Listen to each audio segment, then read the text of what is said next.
The game is changing, the culture's changing, the athlete's changing. We got to be ahead of that game. Recruiting enthusiastic kids is harder than it's ever been. I know what it's like to work with these parents. I know what it's like to deal with these players. They're a challenge. You know, you worry about them at night, you're frustrated about them during the day. I hear the challenges from you, and I know the struggles that you and your colleagues are having, helping inspire this youth generation. Coaches aren't in control anymore. They're not in control. And so what's the problem is that parents and kids are in control. So if they're not happy with what they're getting, they turn on the coach immediately. So the coach is having to play passive. You go to a game and you're just going to play a game, but yet so many of the adults, they're acting like it's the World Series. They're acting like it's the NBA Finals. Every kid watches TV, and what they see is people just being really cool. So they think that's how they're going to act.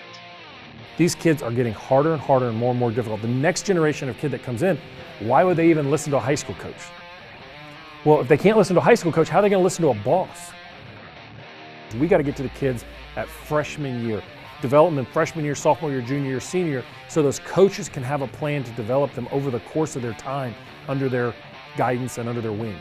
And if you do that, then these kids will be successful. But if not, if we just assume that the culture is going to improve them, they see the sports center culture of sitting out there and getting the one-on-one stories and the dunks. That becomes their standard of what it's like. Hey, you don't like it, you transfer. Kids today, 14% of males in youth sports in the NCAA are transferring, 10% of females. And we wonder why kids are unhappy in the college level is because they're coming out of the high school level having transferred 2 and 3 times. It's crazy. I've developed a new system that's based on my years of experience working with athletes and coaches and professionals at every single level out there. I look at things from a different perspective. I look at it from a former athlete. I look at it working with coaches. I look at what the reality is of youth sports is. I walk fairways with the world's best players. I'm in the locker rooms with the best players in the country. And I understand what those true challenges are. I understand from what it's like to win national titles, to develop teams to succeed, to coach teams that win national titles. It's about get the job done and be accountable on a standard of excellence. Excellence has no friends. Mediocrity has thousands. And as administrators in athletic departments, they have to inspire their coaches to give them the tools to fight the challenges of today and not just assume it's going to go away with a better roster. There's no greater honor than to sacrifice for a brother. And that encapsulates and embodies this team to a T. That's why they're so lovable.